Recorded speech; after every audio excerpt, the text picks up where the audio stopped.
இப்போ நரேந்திர மோடி அவங்கெல்லாம் எடுத்துக்கிட்டீங்கன்னா இன்னைக்கு எல்லோருமே மோடி இன்னைக்கு பார்க்குறாங்க, அட் ஏஜ் ஆஃப் 70 பார்க்குறாங்க.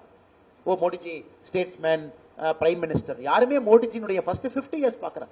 Modiji never wanted to become the chief minister, never wanted to become the prime minister. அவருக்கு அந்த கோலே கிடையாது. he was a பிரச்சாரக்.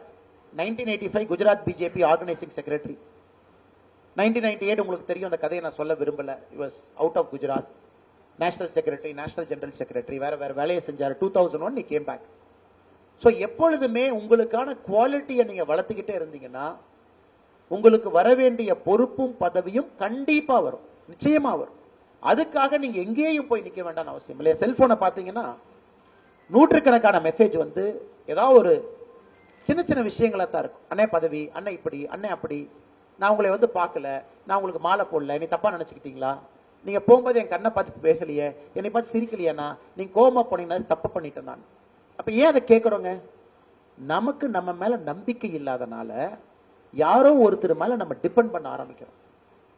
உங்களுக்கு உங்க மீது நம்பிக்கையும், உங்கள் வேலையின் மீது நம்பிக்கையும், உங்கள் நேர்மையின் மீது நம்பிக்கையும், மக்களுக்கு நான் பணி செய்யறேன் அப்படிங்கிற கர்வமும் உங்களுக்கு இருக்கும் பொழுது நீங்க யாரோடமும் அவங்கள பார்த்து அவங்களுடைய கடைக்கண் பார்வை உங்க மேல படணுமா அப்படிங்கிற அவசியமே உங்களுக்கு இல்லை. அந்த மாய வலையிலிருந்து நம்ம வெளியே வரணும்.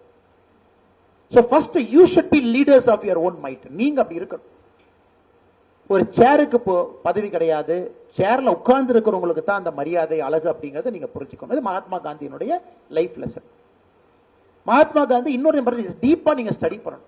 சும்மா ஒரு ஆட்டோபயோகிராபி ஆஃப் ட்ரூத் அதை மட்டும் படிச்சா அதெல்லாம் பத்தாது. மகாத்மா காந்தியினுடைய ஒரு சுயசரிதையை படிச்சுட்டு எனக்கு காந்தியை பத்தி தெரியணும், நிறைய படிங்க. ராமச்சந்திர குஹாவுடைய 2 புத்தகங்கள் அற்புதமா இருக்கும். India before Gandhi, India after Gandhi, 2 அற்புதம் எழுதியிருப்பார். காந்தியினுடைய டிரான்ஸ்ஃபர்மேஷனல் மொமெண்ட் என்ன, வாட் இஸ் காந்தி. இன்னைக்கு நம்ம சொல்றோம், திரும்ப ஒரு பாயிண்ட் சொல்றோம் பாருங்க, உங்களை அவமானப்படுத்தினாலும் சகிச்சுக்கிட்டு போகணும், ஒன்லி தென் யூ ஆர் லீடர்னு சொல்ற மகாத்மா காந்தி.